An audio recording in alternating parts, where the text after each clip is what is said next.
Salut à tous, vous écoutez Brin de Pensée et c'est le 29e épisode. 29 épisodes du podcast qui parle de tout et de rien et c'est Clara qui va vous accompagner pendant ce voyage. En cherchant des professionnels pour venir nous parler de leur métier, quelqu'un a dit « Moi j'ai fait un service civique et je voudrais en parler ». Et c'est vrai que c'était une bonne idée. Alors on a réuni 3 personnes, Amandine, Teddy et Alexis. Un Alexis différent de l'épisode des sites de rencontres. Alors avec Nora, on a donc discuté tous ensemble de tout ça. Et vous écoutez La Grande Question, les services civiques. Je vous laisse donc en compagnie de nos invités et elles vont commencer par se présenter. Alors, je suis Teddy, j'ai 23 ans. Je suis un peu entre plusieurs villes parce que j'habite en ce moment sur Orléans, mais je vais bientôt déménager sur Lyon et j'ai pas fait mon service civique sur Orléans. Donc voilà, je suis sur plusieurs endroits différents que je fais en ce moment. En ce moment, je suis au chômage, mais en attente de reprendre des études du coup sur Lyon. Futur étudiant donc. Je m'appelle Alexis, j'ai 22 ans. Je suis de la région Hauts-de-Vienne, vers Limoges. Pareil, je vais reprendre des études aussi en septembre en école de commerce. Et j'ai fait mon service civique dans un club de basket. Du coup, moi, c'est Amandine, j'ai 26 ans. Je suis de Toulouse et j'ai fait mon service civique sur Toulouse. J'étais chargée de projet événementiel dans une association et actuellement, je travaille chez Pôle emploi. Et du coup, Teddy, tu peux nous dire dans quel service civique tu l'as fait ? Oui, c'est vrai que j'ai oublié. J'ai fait mon service civique du coup dans une association. J'avais 2 missions. La première, c'était d'intervenir dans les lycées pour projeter des films, des courts-métrages et faire des animations avec les lycéens. Et la deuxième, c'était d'aller dans des familles qui ont des enfants handicapés pour leur permettre de rompre un petit peu l'isolement et puis passer du temps avec les jeunes et les familles. Comment on trouve son service civique ? Comment on se retrouve à faire un service civique ? Moi, si je peux commencer, j'ai fait mon service civique en fait dans le cadre de mon master, donc en fait c'est ce qui m'a servi de stage de M1. T'as fait un master de quoi ? J'ai fait un master en communication et culture, on va dire. Moi, j'ai fait un service civique. En fait, j'étais en emploi depuis plusieurs années. J'avais envie de faire autre chose, de voir autre chose. Et donc, voilà, comme j'avais pas encore forcément d'idée précise sur ce que je voulais faire ensuite, je savais que je reprendrais des études, mais en quoi, je ne savais pas encore. J'avais plein de questionnements. Et je me suis dit, voilà, pourquoi pas prendre une année, finalement, de prendre du recul pour soi, mais en étant actif et au service des autres. Et voilà, c'est comme ça que j'ai décidé de tenter l'expérience du service civique. Pour ma part, c'était un peu du coup dans le monde du sport, j'étais en STAPS avant, donc ça me paraissait cohérent de faire ça là-dedans. Et puis je l'ai trouvé sur une annonce Facebook, tout simplement. C'était un club qui était à côté de chez moi qui cherchait quelqu'un pour faire ça, donc j'ai dit pourquoi pas, ça permet de se faire un peu d'argent à côté des études. Voilà, c'est vraiment un truc un peu... Disons que ça m'est tombé dessus, quoi. C'était une opportunité, je l'ai prise et puis voilà. C'est vrai que pour reprendre ta question aussi de comment est-ce qu'on trouve un service civique, ça peut être soit effectivement par les relations, ou moi en tout cas je l'ai trouvé sur le site internet en fait du service civique qui référence grosso modo toutes les missions en fait qui sont proposées par les structures partout en France. J'ai fait ma recherche là-dessus en fonction de mes critères et je l'ai trouvé sur le site internet du coup. C'est pas trop difficile, du coup c'est plutôt pour Amandine et Alexis, mais de faire un service civique en plus de ses études. Franchement non, je n'ai pas trouvé. Après j'ai raté STAPS pour d'autres raisons, mais honnêtement, en fait, ce qu'il faut savoir avec les services civiques, c'est qu'on a des contrats, si ça n'a pas changé, de 24 heures par semaine. Mais si on fait plus, on n'a pas le droit de faire plus, mais des fois on fait plus, on n'est pas payé plus. Mais si on fait moins, on est payé la même chose que si on avait fait 24 heures. Moi, je sais que je faisais un petit peu moins la plupart du temps. Il y avait des semaines où je faisais vraiment beaucoup plus, mais c'était exceptionnel. C'était sur les fins d'année quand il y a les tournois, etc. Honnêtement, j'ai pas trouvé. Après, moi, la fac où j'étais, je sais qu'en soi, t'es en cours la journée, le soir, tu fais ça allait. Franchement, moi, j'ai trouvé que c'est comme ceux qui en fait ont un travail au McDo ou quelque chose comme ça. Ça se fait. Je pense que si on fait passer sous quoi, c'est peut-être plus dur. Je me prononcerai pas pour les autres facs, mais je sais qu'en STAPS, ça va. Moi, du coup, c'était pendant la période de stage, donc j'avais pas cours à côté. Après, j'ai fait 6 mois en fait de service civique, donc j'ai continué durant l'été. Et je n'ai pas pris de vacances, ce qui m'a permis de les poser en fait à la fin, lorsque j'ai repris mes cours. Est-ce que vous pouvez nous raconter un peu quelles étaient vos missions en service civique et qu'est-ce que vous faisiez ? Alors moi, du coup, j'ai fait exprès de pas filer le nom du club. En fait, ce qui se passe, je fais un petit historique vite fait. Ce qui se passe beaucoup avec les clubs on va dire, de campagne, etc. Parce que moi, c'était vraiment un petit club qui était assez famille, là où j'étais. C'est qu'ils ont souvent pas mal de jeunes dans les équipes, mais ils ont pas beaucoup d'encadrants. Et il leur manque des coachs, etc. Donc en fait, il y a des clubs qui appellent des jeunes pour venir faire un petit peu d'administratif, mais coacher. Sauf qu'en fait, normalement, ces clubs-là, ils n'ont pas le droit. C'est-à-dire qu'on n'a pas le droit de dispenser un coaching, un enseignement sportif sans diplôme.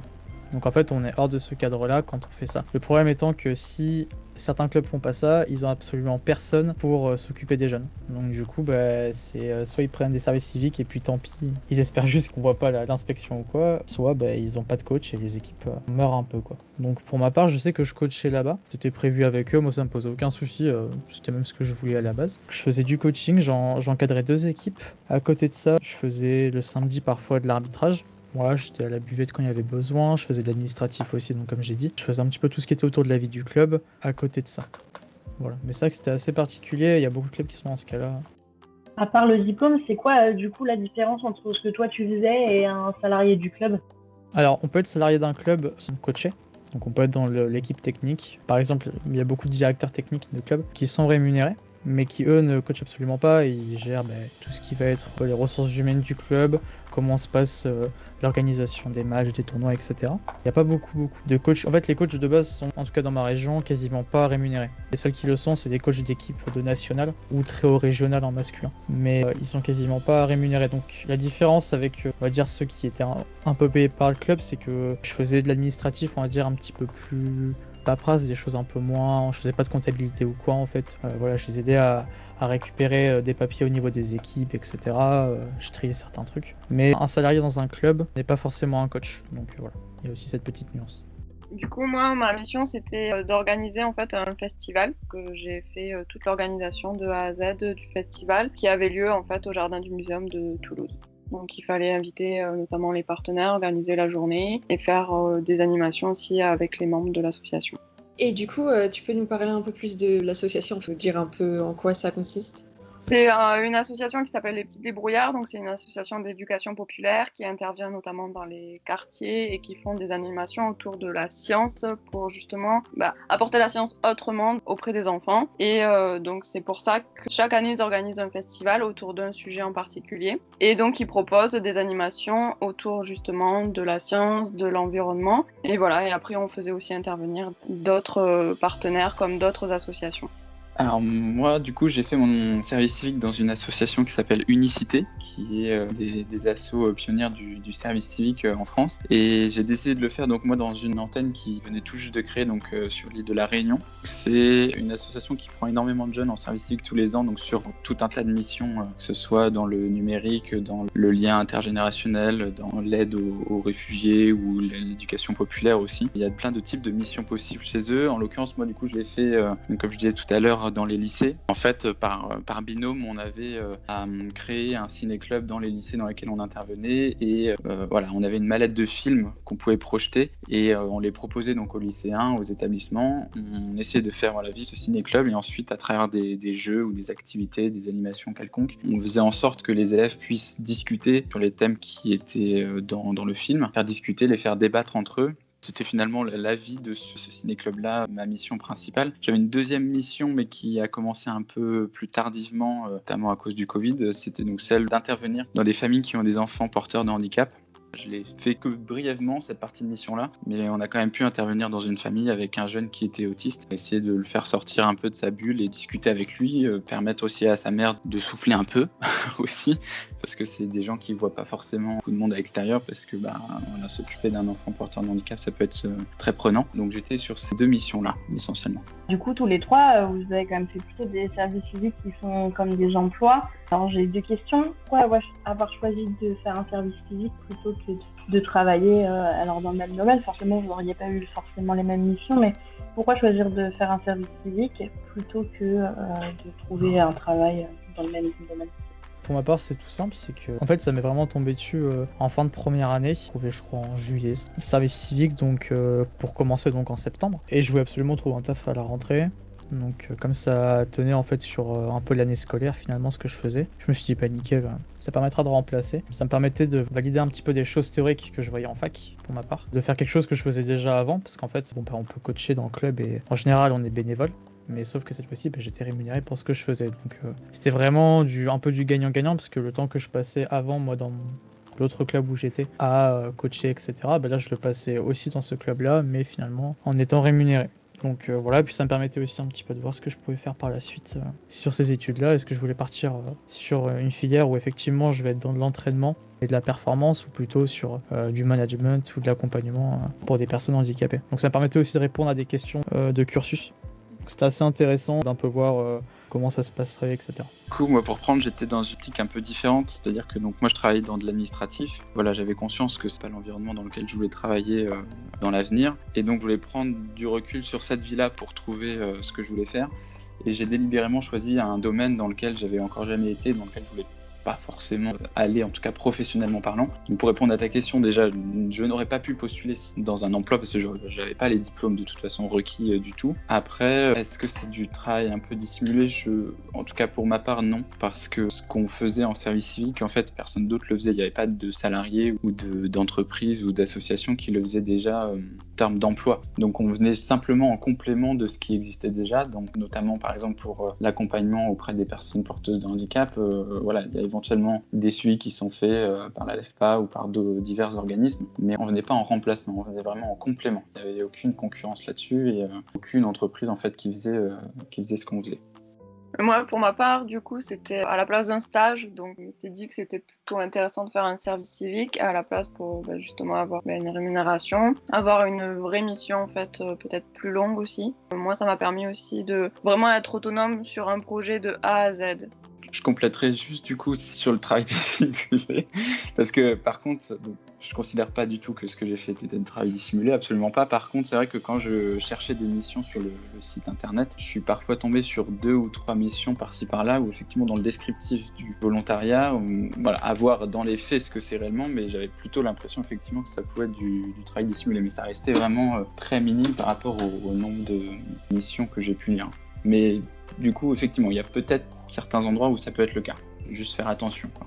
On en voit beaucoup, notamment dans les établissements scolaires, qu'il y a très peu d'ouverture de postes dans les établissements scolaires, notamment dans les lycées. On voit beaucoup de services civiques qui sont recrutés comme des services civiques, soi-disant pour des missions d'éducation, qui au final font un boulot d'assistant d'éducation payé comme un service civique, quoi. Que vous pensez que les services civiques, c'est à mi-chemin entre le travail salarié et le bénévolat ? Alors pour moi, mon expérience, c'est une excellente question. Je pense que le problème qu'ont les associations, c'est parfois qu'elles vont justement manquer de moyens humains pour intervenir sur certains plans et également d'argent en fait pour faire intervenir ces personnes-là. C'est-à-dire que pour faire venir 24 heures par semaine, normalement il faut la payer. Et l'argent qu'on donne à quelqu'un qu'on paye pour 24 heures de taf par semaine, il faut le multiplier par 2 pour voir à ce que ça leur coûterait en fait s'ils avaient un salarié. En 24 heures, ça va gagner dans les 600-700 euros, donc l'association paierait au moins 1500-1600. Il y a pas mal d'argent à sortir, et puis il faut aussi trouver quelqu'un là-dedans qui souhaite faire ce genre de choses. L'intérêt qu'apporte le service civique, c'est qu'il prend la plupart des frais, enfin l'État prend la plupart des frais. C'est beaucoup moins cher pour une association. Ça lui permet donc de donner des tâches qu'elle ne peut pas faire à des bénévoles normaux parce que ça prend trop de temps et il faut une personne dédiée pour. Moi, je pense que c'est un gagnant-gagnant avec les associations qui peuvent du coup faire venir des gens sur du volontariat et sur des missions que n'importe quel bénévole pourrait faire, mais il faudrait rémunérer parce que ça prend beaucoup de temps et ce que ferait du coup un salarié à temps plein. Donc moi, je sais que dans le sport, c'est pas vraiment la même chose. Mais pour revenir un peu sur ce que tu disais, ce qui est assez idiot dans la loi sur le code du sport, c'est qu'en fait, j'aurais été bénévole à ce club-là, j'aurais pu coacher les mêmes équipes que quand j'étais payé. Donc en fait, finalement, on voit qu'il y a un problème, c'est-à-dire que le club me paye à faire ça parce qu'ils ont personne, sauf que c'est pas censé être légal, mais s'ils peuvent pas payer quelqu'un, ils ont personne pour le faire. Alors que je serais venu en bénévole, j'aurais pu le faire aussi. Moi je sais que dans le sport, en tout cas, il y a une sorte de petit problème, l'État et les clubs s'entendent pas trop à ce niveau-là, parce que du coup, ils arrivent pas à trouver un terrain d'entente. Je suis plutôt d'accord avec ce qui vient d'être dit, c'est-à-dire que dans le service civique, effectivement, l'association elle a très peu de frais parce que donc sur les à peu près 580 € que touche un volontaire en service civique, il y en a déjà 460, je crois 470 qui est pris en charge par l'État et le reste en fait est payé par l'association plus éventuellement des frais de déplacement ou des frais autres, mais au final par rapport à un salarié, c'est rien du tout quoi. Donc c'est vrai que c'est du gagnant-gagnant pour l'association. Après, encore une fois, ça dépend des missions, mais pour mon expérience, en tout cas, il n'y a pas un salarié qui pourrait vraiment faire ce travail-là. Ça serait plus effectivement proche du bénévolat, c'est-à-dire visiter des personnes chez elles pour remplir l'isolement, aller projeter des films dans des lycées. C'est pas tellement un emploi salarié. Donc c'est plus effectivement du bénévolat, mais dans ce cas-là, ça attire plus de gens parce que c'est en service civique, donc quand même rémunéré. Donc oui, plutôt du gagnant-gagnant, je dirais aussi. Ouais, mais tu dis qu'il n'y a pas de poste comme ça qui existe, mais est-ce que d'avoir des des gens sympas comme vous qui le fassent en service civique, ça n'empêche pas la création de ce genre de poste. Bah, en fait, le souci, c'est que, je pense, c'est que c'est un emploi, que donc t'es salarié, t'es forcément soit à ton compte, soit salarié d'un organisme ou d'une entreprise. Ce qui implique forcément donc déjà un salaire et pas une indemnité de service civique, donc un salaire plus élevé. Ce qui implique du coup qu'il y ait une logique d'entreprise derrière, de faire du chiffre, d'avoir des bénéfices, etc. Et donc de faire payer finalement ta prestation ou en tout cas de te faire subventionner. Et ça, en l'occurrence, les lycées, ils sont pas forcément, ou les établissements scolaires de façon générale, pas forcément dans la mouvance de payer des gens pour faire des projections dans les lycées. Ils auraient plutôt tendance à dire dans ce cas-là, on le fait nous-mêmes ou on n'en fait pas. Et en fait, je pense que c'est plutôt là qu'est le souci, c'est qu'il n'y aura pas forcément de création de postes là parce qu'il n'y aura pas de vrais bénéfices en fait à faire, je pense. Je suis carrément d'accord avec toi. Alors après, c'est pas forcément, si c'est pas une entreprise, ça n'a pas forcément de bénéfices à dégager. Si c'est une association qui vient, oui, je suis d'accord avec toi. Je pense que du coup, ce serait pas du tout fait, que ça permet de créer ce genre de poste. Est-ce que, à l'effet, nous avons un peu parlé des heures que tu avais fait. Mais est-ce que, en termes de ratio de temps et d'argent, vous y êtes retrouvés, et surtout en termes d'heures, puisque c'est 24 heures maximum, que ça peut être moins, mais est-ce que vous avez l'impression d'avoir fait plus que ça? Je pense à toi, Amandine, surtout, parce que tu as fait un truc dans l'événement culturel et ça peut prendre beaucoup de temps. Et est-ce que 24 heures, c'est suffisant dans un service civique, dans un truc comme ça, dans une mission comme la... Moi, du coup, c'était quand même... l'événement avait lieu en septembre et moi, j'ai commencé mon service civique en mai. Donc, en fait, je faisais toujours, je pense, un peu plus dans la semaine, mais en moyenne, ça rentrait bien dans les horaires. Et pour ma part, en tout cas, en fait, le poste que j'occupais moi ne pouvait pas... C'était plus un poste pour soulager, en fait, la coordination. Dans tous les cas, il n'y aurait pas eu de création de poste parce qu'il n'y avait pas le budget pour. Et donc, du coup, ils ont préféré, effectivement, prendre un service civique pour notamment soulager, en fait, la direction et la coordination. Et est-ce que vous étiez les seuls services civiques ou il y en avait d'autres en même temps que vous?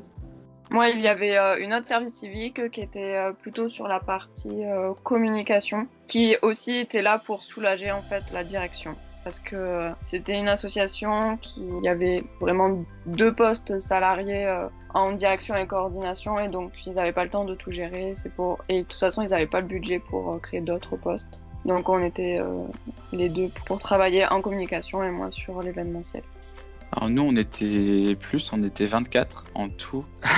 En fait, l'association dans laquelle j'étais, c'est un peu une logique inverse, c'est-à-dire que c'est pas une association qui a son activité et qui, pour être aidée, va prendre un service civique. C'est plutôt l'inverse, c'est-à-dire que c'est une association qui ne fait quasiment que du service civique, qui va prendre des jeunes en service civique et qui du coup va derrière embaucher des personnes pour structurer un peu tout ça, pour encadrer les jeunes en service civique. Donc en fait le principe même de l'association, c'est le service civique et c'est de prendre des jeunes. Donc nous on était sur une promotion de 24 et pendant que j'étais encore, il y a eu une deuxième promotion qui a été lancée sur d'autres missions, qui étaient 24 aussi, je crois, quelque chose comme ça. Moi j'étais tout seul, je me souviens. Je sais pas comment ça se passe pour les autres associations, mais dans le sport, c'est je sais plus comment il s'appelle, ceux qui gèrent les services civiques, qui détermine combien de services civiques un club a le droit d'avoir, selon la taille en fait du club en général. Moi j'étais tout seul. Et pour le ratio heure-indemnité, comment ça se passait pour toi du coup? Rassure. Non, moi franchement ça allait, comme je l'ai dit, la plupart du temps je faisais même quasiment moins d'heures en général. Des fois, souvent je l'ai rattrapé parfois sur les week-ends où il y avait beaucoup de tournois ou quand il y avait formation, des stages de quelques jours pour les jeunes, etc. En général, je rattrapais un petit peu mes heures là-dessus. Je pense qu'en général, j'en ai fait moins. Bon côté aussi, c'est pour ça que c'était pas mal, c'est-à-dire que mes heures d'arbitrage rentraient dans mes heures de service civique, et ça c'est complètement légal. Mais en plus de ça, t'es payé pour l'arbitrage que tu fais par la Fédé. Donc en fait, ça rentre dans tes heures payées et tu gagnes 12, 14, 16 euros. J'aurais été arbitre départ, j'aurais pu gagner 22 par match arbitré. Donc il y a des fois où je passais la journée entière au club là-bas. Et un match sur 2, j'arbitrais et l'autre, je faisais juste la table de marque par exemple. Donc ça rentrait dans les missions de bénévolat. Comme ça, on dépanne un peu les équipes qui n'ont pas de personnes qui font ça. Puisqu'au basket, il faut des gens pour en fait gérer le chrono, gérer les points, etc. On appelle donc une table de marque. Mais non, honnêtement, non. Puis j'aurais fait... pour ma part, je sais que j'aurais fait plus d'heures, ça m'aurait pas dérangé d'en faire 1 ou 2 heures de plus par semaine en général. J'ai fait avec grand plaisir, je l'ai fait pour les jeunes aussi que j'encadrais. Donc ça m'aurait jamais dérangé d'en faire plus. À ce niveau-là, perso, j'aurais jamais eu de soucis. Moi, c'est un peu pareil. Je pense que j'ai dû en faire moins. Dans l'organisation, nous, en fait, on n'avait pas à se rendre au siège de l'association, quoi que ce soit pour travailler. Donc, il n'y avait pas de pointage d'heures. C'était vraiment du travail en autonomie de chez soi, avec son binôme, pour préparer les séances qu'on ferait dans les familles ou dans les lycées. Donc, à partir du moment où, d'une semaine à l'autre, le travail était fait et que les projections ou les visites à domicile se passaient bien et qu'il y avait des bons retours, il n'y avait pas que le pointage d'heures ou vérifier combien on faisait par semaine. Donc, voilà, je pense que je faisais moins. Après, effectivement, il y avait aussi parfois les week-ends ou sur des journées, des formations, des projets à côté qui du coup étaient payés aussi, mais qui étaient inclus dedans du moins, ou des journées de remobilisation ou des choses comme ça. Donc là, éventuellement, ça faisait peut-être plus, mais sinon, de façon générale, j'aurais tendance à dire moins aussi. C'est dit, c'était l'année dernière, mais les autres, c'était il y a combien de temps et est-ce que ça a été déterminant dans vos parcours? Pour ma part, c'était en 2019. Enfin, du coup, septembre 2018 à juin 2019. Ouais, c'est ça. Et déterminant, pas tant que ça au final, parce que je me suis réorienté par la suite pour du coup d'autres raisons, notamment que la fac me plaisait moyen au final. Mais par contre, c'était une excellente expérience, j'ai appris beaucoup de choses. Ça m'a permis de faire des choses qu'on fait pas non plus d'habitude dans les clubs, juste en bénévole, enfin être plus investi en fait.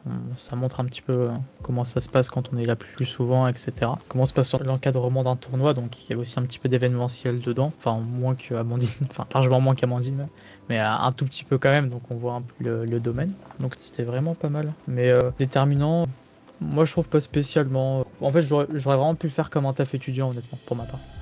Alors du coup, moi, ça n'a pas forcément été déterminant, mais je sais que par contre, ça a permis d'acquérir en fait des compétences et de pouvoir en fait les valoriser auprès justement des recruteurs. Et je sais notamment que pour mon emploi chez Pôle Emploi, ça a permis en fait de montrer que j'avais été autonome sur une mission, que j'avais pu justement gérer toute l'organisation. Et donc en fait, je sais que ça leur a plu lors de mon recrutement.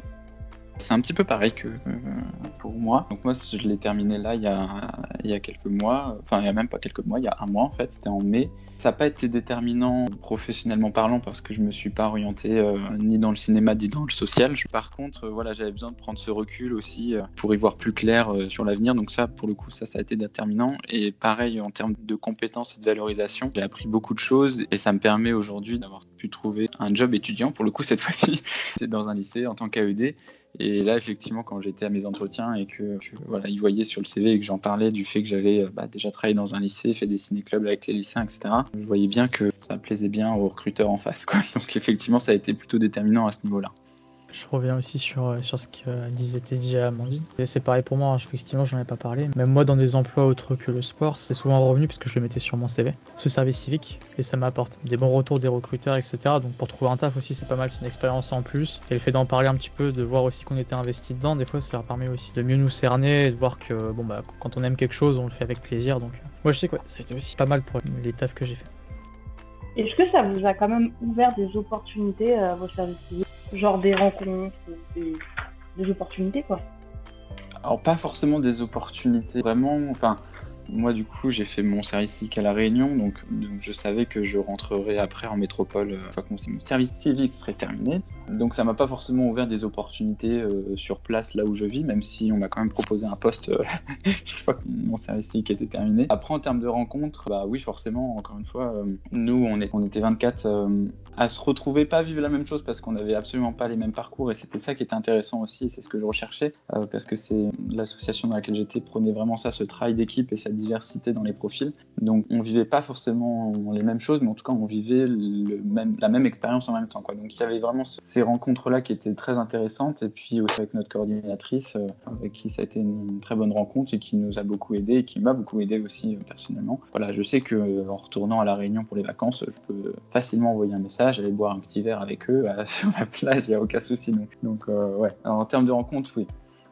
Pour ma part, pas vraiment non plus d'opportunités, mais par contre, ça a été vraiment enrichissant en fait, de rencontres, de voir aussi une façon de faire, parce que comme j'avais dit précédemment, c'est une association d'éducation populaire, donc de voir aussi peut-être l'enseignement en fait différemment. Ça permet, je pense, de prendre du recul aussi sur ce qu'on a fait, sur notre parcours. Je pense que ça permet une ouverture d'esprit, notamment. C'est vrai qu'il y a un truc dont on n'a pas spécialement trop parlé non plus, mais quand on est en service civique dans une association, ils sont dans l'obligation, si encore une fois je dis pas de bêtises, de nous faire passer une formation ou quelque chose. Moi dans mon cas ça a été donc une formation d'animateur tout simplement, donc ça permet en fait d'intervenir auprès de personnes qui sont entre 3 et 12 ans je crois, auprès d'un club. Ça permet de passer du diplôme et tout, et ouais du coup c'est plutôt déterminant, parce que après tu peux passer d'autres diplômes par-dessus, et c'est pas mal que le club te paye cette formation. Oui, c'est vrai qu'on n'en a pas parlé, Alexis a raison. Il y a une obligation de faire des formations. Alors déjà d'avoir un tuteur ou une tutrice. Chaque volontaire doit avoir un référent au sein de l'association qui est là, entre guillemets, pour le coacher ou pour l'aider. En plus de ça, il y a effectivement toutes ces formations. Nous, on en a suivi plusieurs. Ça s'appelait les FCC, les formations civiques et citoyennes. Et il y avait effectivement, peut être un peu plus lié au fonctionnement de l'association, donc à l'animation. Mais je sais que nous, on a aussi eu tout ce qui était premiers secours, la laïcité, l'Union européenne, les différences, les discriminations, les choses comme ça. Il y a eu, notre année a été ponctuée en fait par différents temps forts comme ça où on se retrouvait. Sur les fake news aussi, on a eu sur la fin de l'année. Voilà, il y a plusieurs thématiques qui ont été abordées comme ça en FCC, en grand groupe, et qui effectivement sont valorisées sur l'attestation de fin de service civique finalement. Voilà, on peut attester qu'on a bien suivi une formation spécifique sur cette thématique-là. Du coup, moi, j'avais fait qu'une formation financée, c'était le PSC1, donc les premiers secours, et après, j'en ai pas fait d'autres. Et vous diriez, au niveau des avantages et des inconvénients, qu'est-ce que ce serait ? Les avantages, c'est un peu tout ce qu'on a déjà pu dire jusqu'à présent, c'est-à-dire que ça permet d'avoir une indemnité malgré tout, même si c'est pas une grosse indemnité, on est quand même de l'argent à la fin du mois qui tombe. C'est évidemment tout ce qui est rencontres, découvertes, être au service des autres, etc. Bien sûr, parce que sinon on ne s'engagerait pas. Après, en termes d'inconvénients, je dirais peut-être d'un point de vue financier encore, c'est peut-être le fait qu'on est rattaché à rien finalement. C'est-à-dire que moi, par exemple, avant d'entrer en service civique, j'avais droit au chômage puisque j'avais travaillé. Et quand on est volontaire en service civique, par exemple, on n'a pas droit au chômage puisqu'on est indemnisé. Sauf qu'en l'occurrence, moi, mes indemnités chômage, normalement, auraient été plus élevées que mon indemnité de service civique. Bon, je le savais en m'engageant, donc il n'y a pas de souci. De toute façon, voilà, si j'ai fait un service civique, c'est absolument pas pour l'argent, mais en tout cas, voilà, faut le savoir. Pareil pour les APL ou pour n'importe quelle aide, finalement, il n'y a pas, on est rattaché à rien. On doit rien à personne. Mais du coup, personne ne doit rien, finalement. C'est un peu ça, quoi. Donc ça, c'est peut-être le vrai inconvénient. Le deuxième, alors après, je sais pas si c'est pareil pour les autres structures ou pas. Moi, je sais que j'avais une portabilité mutuelle avec mon entreprise que j'avais pendant mon service civique. Or, je me suis rendu compte en cours de service civique que, en fait, ma mutuelle ne me remboursait que si je touchais des indemnités chômage. Or, comme je ne touchais plus mes indemnités chômage puisque j'étais en service civique, donc je n'avais plus de mutuelle non plus. Donc voilà, c'est peut-être un peu ce type d'inconvénient qu'il peut y avoir. Voilà, faut après un peu prier pour qu'il ne nous arrive rien pendant l'année, quoi. Est-ce que tu penses que c'est dû à un manque d'encadrement des services civiques ? Je parle de l'entité en général et du statut, hein, pas que des personnes, tu vois. Notamment dans le fait que tu te retrouves dans aucune case avec la Sécu, le Pôle emploi et tout ça, quoi. Je suis pas sûr quand même. Je pense que c'est quand même plutôt bien pensé. C'est-à-dire qu'effectivement, j'avais plus droit à mes indemnités chômage, mais en même temps, je peux le comprendre dans le sens où, en l'occurrence, voilà, le chômage, c'est qu'on est disponible pour trouver un emploi, pour se réinsérer. Or, c'était pas le cas. Du coup, Pôle emploi, du coup, Amandine dira peut-être un peu mieux que moi. Mais en fait, j'étais dans une case spécifique. Je crois que c'est la catégorie 4, en fait, des demandeurs d'emploi non disponibles immédiatement. Ce qui fait que j'avais plus d'obligation de l'actualiser à chaque fin de mois, mais j'étais pas radié pour autant de Pôle emploi, je continuais d'être inscrit. Donc mes indemnités étaient suspendues, mais elles ont repris du coup à la fin de mon service civique. Donc en soi, c'est pas un manque d'encadrement, c'est plutôt maintenant, ça fait quand même quelques années que le service civique existe, donc c'est plutôt bien géré, bien encadré administrativement parlant, mais effectivement, du coup, voilà, faut accepter que pendant le temps du service civique, on ne vive que sur l'indemnité de service civique du coup. Pour rebondir, alors pour parler un peu de Pôle emploi, en fait, normalement, quand il y a une reprise d'emploi, si le salaire est inférieur aux indemnités, en fait, il peut y avoir un complément de Pôle emploi. Donc là, en fait, avec le service civique, effectivement, c'est pas le cas. Donc ça peut être effectivement un inconvénient. Sinon, pour ma part, moi, vu que c'était à la place d'un stage, à la base, je devais pas recevoir d'indemnisation quelconque, donc j'étais même plutôt contente d'avoir un salaire, même si c'est pas un réel salaire, mais à la fin du mois. Pour moi, en fait, j'ai pas vraiment vu d'inconvénient dans ce sens-là parce que ça remplaçait un stage. Mais effectivement, si c'est à la place d'un emploi, ça permet aussi de ne pas ouvrir de droits à la fin. Enfin, c'est quand même pas un emploi salarié, quoi. Pour ma part, niveau avantage, dans le sport, il y a quand même pas mal de choses qui jouent sur le contact. C'est bien d'avoir un bon carnet d'adresses. Parce que si on connaît un bon coach dans un bon club, peut-être que si dans 1-2 ans, il y a une équipe plutôt intéressante qui n'a plus de coach et que il pense à vous, du coup, vous pouvez vous retrouver sur une bonne équipe et après avoir peut-être un parcours un peu plus sympa. Donc il y avait ce côté contact. Après voilà, c'est un apprentissage aussi un petit peu sur beaucoup de choses. Après je parle pour mon domaine qui est quand même je pense que le sport c'est un peu à part quand même. Parce qu'il y a beaucoup de personnes qui coachent en service civique, faut pas croire.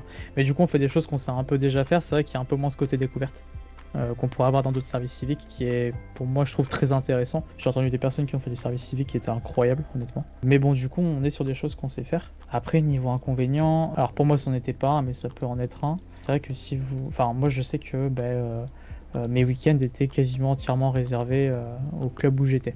Voilà. Après, je le savais en m'engageant, pour moi ça n'a jamais été un problème, puisqu'auparavant c'était déjà le cas. Je faisais pas grand chose de mes week-ends, je me disais autant le faire avec mon club, donc ça me posait pas de problème.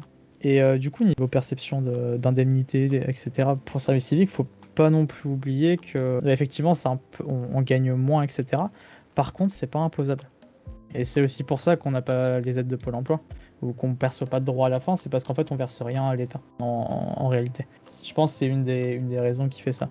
Donc je sais pas si vous êtes encore chez vos parents et que vous êtes sous le même foyer fiscal, faut qu'ils déclarent votre activité, mais ça comptera comme 0. Donc ça peut être aussi intéressant si vous êtes encore chez vos parents ou quoi, ça leur rajoute pas de la charge au niveau de leurs impôts sur l'année prochaine. Ouais, mais tu sais, en vrai, quand t'es au SMIC, même quand t'es au SMIC pendant 1 an, tu payes quand même pas d'impôts et tu gagnes quand même plus que dans un service civique. Ouais, non, je suis complètement d'accord. Après, en général, c'est des emplois jeunes qui sont faits sur de la base du volontariat aussi.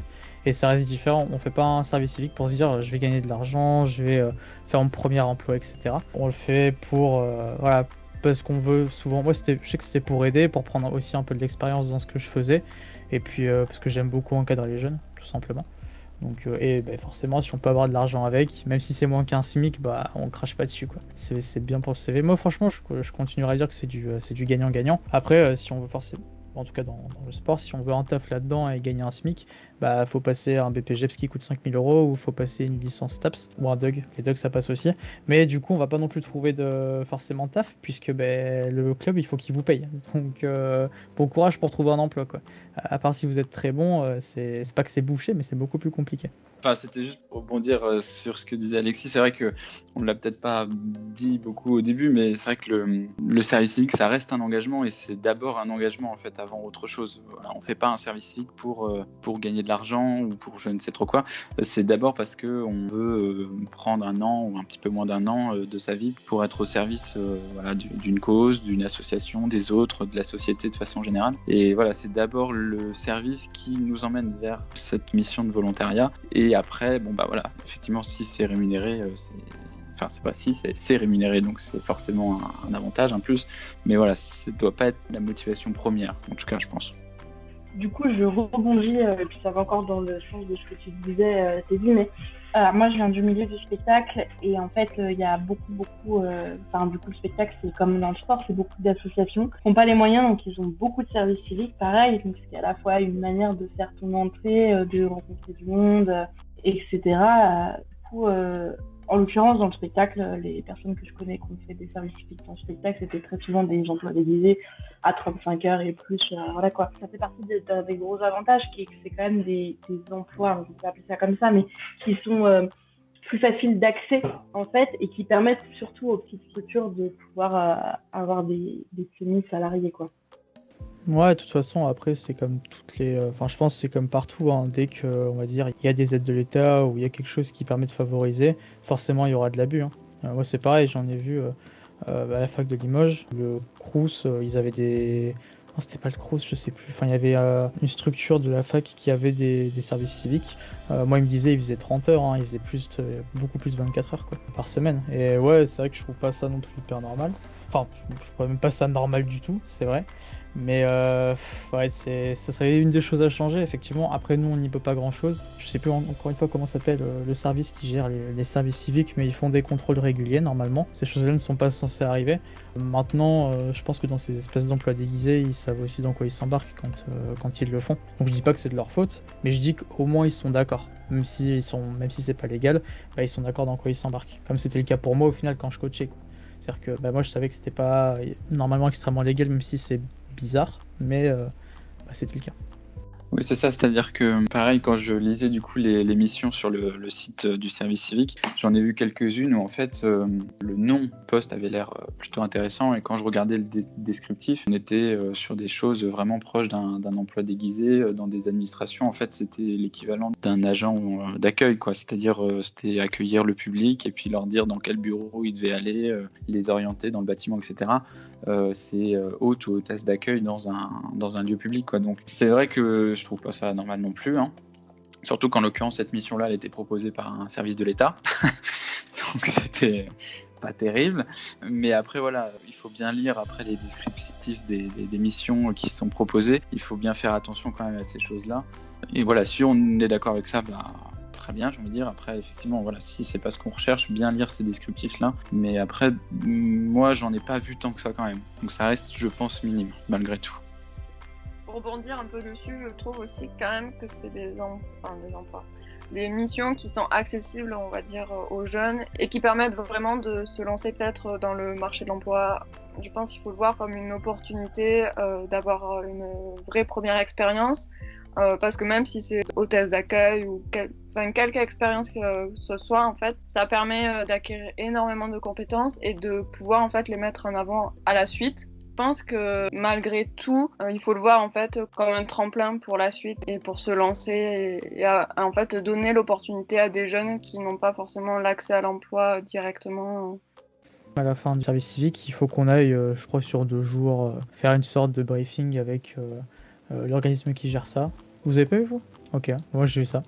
Il fallait que je fasse 2 jours obligatoires avec l'organisme qui gère ça à Limoges. Et on avait une bonne partie donc, des services civiques de l'année qui faisaient une sorte de débrief où on parlait un petit peu de nos expériences, de machin. Et je sais qu'il y en a qui étaient dans des réserves animalières, etc., qui faisaient ça, et c'était trop bien pour eux. Et leurs associations étaient très strictes, donc c'était 24 heures maximum, mais ils auraient donné aussi beaucoup pour faire plus. Donc c'est vrai que là, cette question d'heure également, effectivement, si on est dans quelque chose qui ne nous plaît pas beaucoup, faire plus, peut-être qu'on va pas trouver ça cool. Mais je sais qu'il y en a qui auraient payé cher pour faire plus, ça c'est sûr. Parce qu'il y a des services civiques qui sont quand même super cool, on peut en faire à l'international aussi.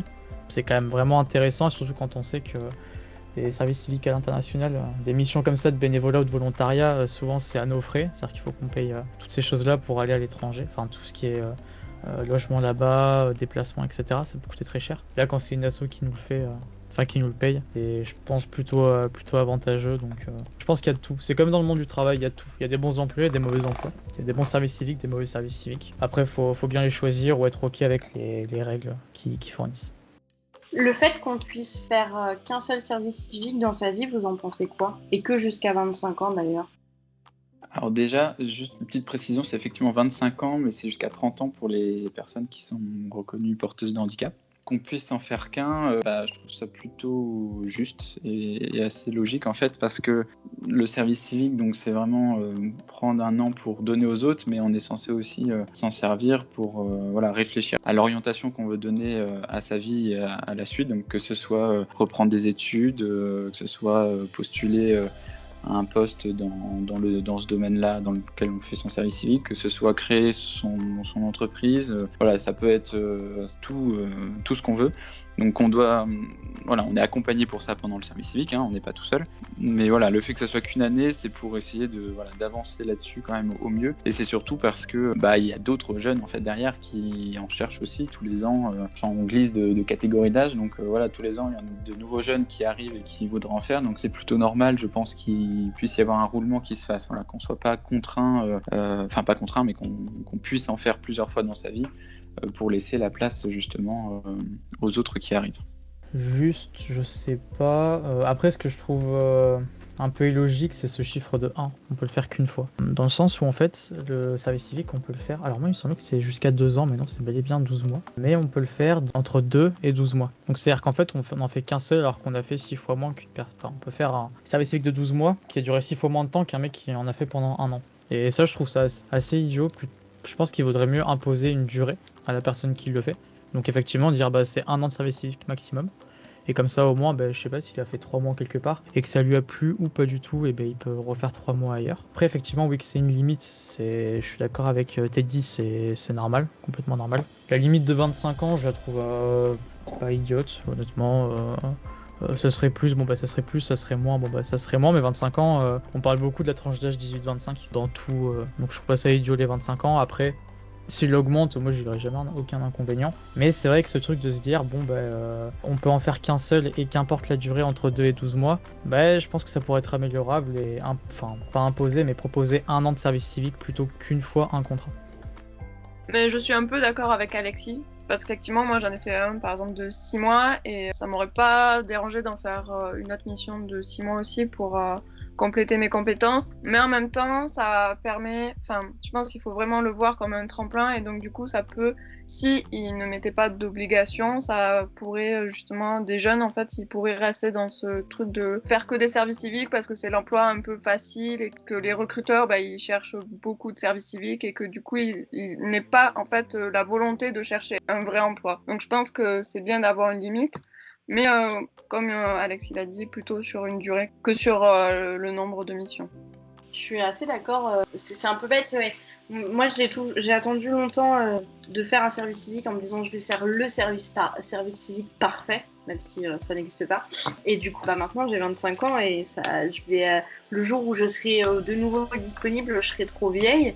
Et en fait, comme on a la possibilité d'en faire qu'une fois, je voulais pas gâcher mon opportunité de faire un service civique. Parce que du coup, j'ai gâché en en faisant pas, tout simplement. Et voilà quoi.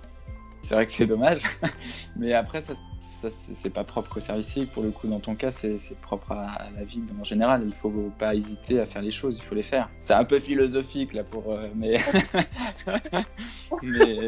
mais voilà, en fait, à vouloir attendre le moment parfait, on finit par le rater. Donc faut quand même bien trouver son service civique dans ce qui nous intéresse, mais il faut pas hésiter à le faire, quoi. Vous vous rappelez, c'est quand la première fois que vous avez entendu parler du service civique ? Non. Non plus. Non, et en fait, c'est pas quand vous vous êtes retrouvés entre guillemets à court d'études que vous avez découvert ça en fait. Vous connaissiez déjà avant ça. J'imagine, oui. Alors c'est vrai que moi, pour ma part, je m'étais pas particulièrement intéressé avant, entre guillemets, d'en avoir besoin ou de vouloir en faire un. Donc j'avais sans doute déjà dû en entendre parler, forum d'assaut ou sur Internet ou les réseaux sociaux, des choses comme ça, mais sans y prêter plus attention. Mais voilà, au moment où j'ai voulu en faire un, du coup, oui, je savais déjà que ça existait. Moi, je pense aussi que peut-être que Amandine sera d'accord avec moi, mais quand on cherche un stage et qu'on galère à trouver un stage, on tombe plus facilement sur des offres de service civique en fait.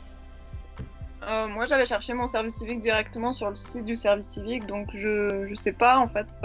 Je pense que j'avais pas cherché de stage et que j'avais cherché un service civique de suite parce que justement j'arrivais sur mes 25 ans et que je savais que c'était un peu le dernier moment où je pouvais le faire, donc c'était un peu l'opportunité. Après, comme t'es dit, en fait, je connaissais avant, mais je m'y suis penchée réellement dessus que lorsque je voulais en trouver un. J'ai une question inverse, Clara, c'est pour toi, donc si t'avais envie de répondre, t'es pas obligée, mais toi qui cherchais du travail, pourquoi t'as pas fait un service civique ? T'avais l'âge et tout était parfait ? Oui, c'est juste dans ma zone géographique, j'ai pas trouvé un service civique qui me correspondait ou qui me convenait. Et j'ai fait une demande de service civique pour quelque chose qui m'intéressait et je n'ai pas eu de réponse. Donc voilà. On a presque fini, mais si quelqu'un vous disait qu'il ou elle voulait faire un service civique, vous lui conseilleriez de le faire ? Pour ma part, ouais, tous les jours, franchement. Faites des services civiques.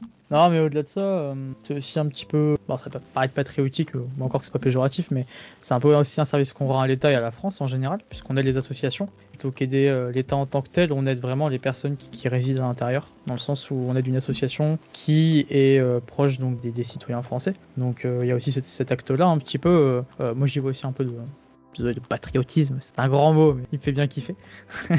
Donc il y a aussi ce côté-là, quoi, aider, puis surtout celui que Teddy a fait, ou quand on intervient sur des personnes en situation de handicap, c'est vrai qu'effectivement on donne aussi un coup de main là-dedans, donc il y a un côté valorisant pour soi, ça on peut pas non plus le nier, d'en faire un. Niveau expérience, c'est quelque chose de très bien, on côtoie aussi d'autres personnes. Moi, c'était pas mon cas, mais si on n'avait jamais eu d'expérience professionnelle, ça peut être l'occasion justement de découvrir un peu comment se passe le monde pro, même si ça n'en est pas loin, mais c'est pas non plus ce que vous verrez après dans le monde pro, même si c'est une première expérience. Donc voilà, faites des services civiques, franchement c'est cool. Si vous avez le temps également, parce que si vous êtes dans des études compliquées, c'est vrai que ça peut être pas très facile, mais moi je vous conseillerais de le faire, tout le temps. Oui, moi aussi je conseillerais de le faire parce que ça permet vraiment en fait de se lancer dans le monde du travail et de rajouter en fait une ligne à son CV, des compétences, et pour avoir échangé aussi avec deux services civiques et qui travaillent chez Pôle emploi, en fait eux ça leur permet aussi d'acquérir vraiment des compétences. Pour certains en fait ça leur permet de découvrir le monde du travail et après de les lancer et de créer une opportunité en fait. J'ai pas grand chose à rajouter, à part que je suis d'accord avec ce qui vient d'être dit. C'est vrai que c'est ce que disait Alexis. On est au service de la France, de l'État de façon générale, mais de façon plus locale. On intervient auprès des lycéens, des personnes en situation de handicap, des personnes âgées, parce qu'on avait aussi d'autres jeunes dans notre équipe qui, eux, intervenaient non pas dans des familles avec des enfants porteurs de handicap, mais auprès directement des personnes âgées qui étaient isolées. C'est vraiment du local et auprès des gens qui en ont besoin véritablement. Donc il y a vraiment toute cette rencontre-là, cette diversité-là, le fait de se sentir utile aussi en fait, mine de rien. Mais c'est vrai que, alors c'est pas le cas de tous les jeunes qui font un service civique, mais il y en a aussi qui du coup en fait ne savent pas quoi faire, et plutôt que de ne rien faire entre guillemets chez soi, autant se sentir utile, être utile pour les autres, se revaloriser soi-même aussi. Parfois ça peut être un bon moyen aussi de regagner en confiance en soi pour voir plus loin après. Oui, carrément, faites des services civiques, c'est super. Bon, j'ai une dernière question, mais là c'est le moment où si vous avez des trucs à rajouter que nous n'aurions pas dit, c'est le moment. Et après j'ai ma dernière question qui sera sur vos souvenirs. Je dirais, faites pas un service civique dans l'objectif forcément de gagner de l'argent, même si c'est un plus, faites-le sur quelque chose qui vous plaît, qui vous passionne, ou quelque chose que vous voulez découvrir. C'est comme ça que vous en profiterez le plus. C'est-à-dire que moi, après, c'était un peu différent, mais je sais que j'ai jamais vu ça comme un salaire à la fin du mois. C'était plus en mode, tiens, t'es récompensé pour ce que t'as fait ce mois-ci, donc c'est cadeau, quoi. Faites-le dans quelque chose qui vraiment, si vous trouvez un service civique comme vous voulez trouver un travail, honnêtement, c'est pas intéressant de le faire maintenant, quoi. Faites-le plus tard quand vous aurez vraiment une idée. Mais honnêtement, faites-le dans quelque chose qui vous plaît, prenez le temps d'y réfléchir un petit peu. Ça peut se faire pendant les études si vous êtes en fac. Je sais qu'en BTS ou en école privée, c'est plus compliqué. Attendez aussi le bon moment, enfin voilà, vous pouvez le faire qu'une fois dans votre vie, donc profitez-en, faites quelque chose qui vous plaît, et pas forcément que pour l'argent, sinon vous allez moins en profiter. Bon pour terminer, c'est un truc qu'on fait dans tous nos épisodes, mais est-ce que vous avez une anecdote plutôt rigolote ou un souvenir sur votre service civique? Pas forcément que ce soit un truc rigolo, c'est ça? Pas forcément, mais un truc un peu léger, un peu, je sais pas, qui pourrait donner aux gens envie, qui ont un bon souvenir, un bon moment, quoi. Moi, si pour le sujet du festival, c'était sur les excréments et comment en fait, au niveau environnemental, quel impact ça peut avoir. Donc voilà. Vaste sujet, hein. Et franchement, au début, ça peut interloquer quand même, mais il y a énormément de choses à dire, et finalement on est parti sur des sujets vraiment très divers et c'était vraiment très intéressant. J'ai pas forcément d'anecdote rigolote en tant que telle. J'ai juste une anecdote, alors c'est même pas vraiment moi qui l'ai vécu finalement, c'est un autre binôme. C'est plus, disons, une anecdote qui donne de l'espoir, on va dire, et qui peut donner envie de s'engager si possible. Mais on avait du coup un autre binôme qui intervenait pareil, donc auprès d'une jeune qui était atteinte d'autisme aussi. Et donc au début de l'année, quand ils sont allés chez elle, ils ne voulaient absolument pas les voir. C'était une jeune qui était déscolarisée, qui était recluse chez elle, etc.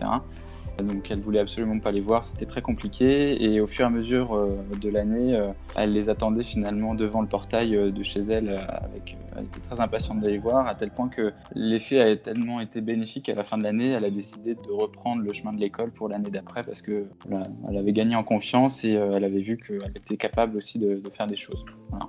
Donc c'est une petite anecdote. Alors si c'est mignon quand même, c'est pas mal.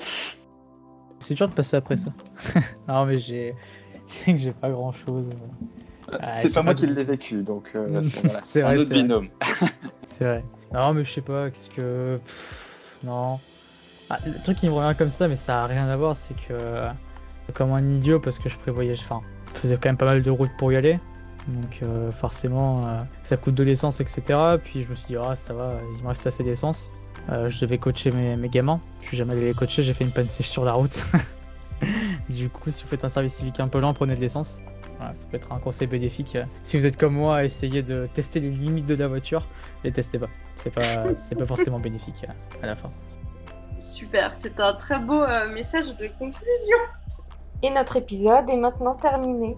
Avec Nora, nous tenons à remercier nos 3 invités pour leur participation et pour cette discussion qui fut très enrichissante et très agréable. Et on se retrouve très vite pour un prochain épisode. Et n'oubliez pas de laisser un brin de pensée dans l'espace commentaire.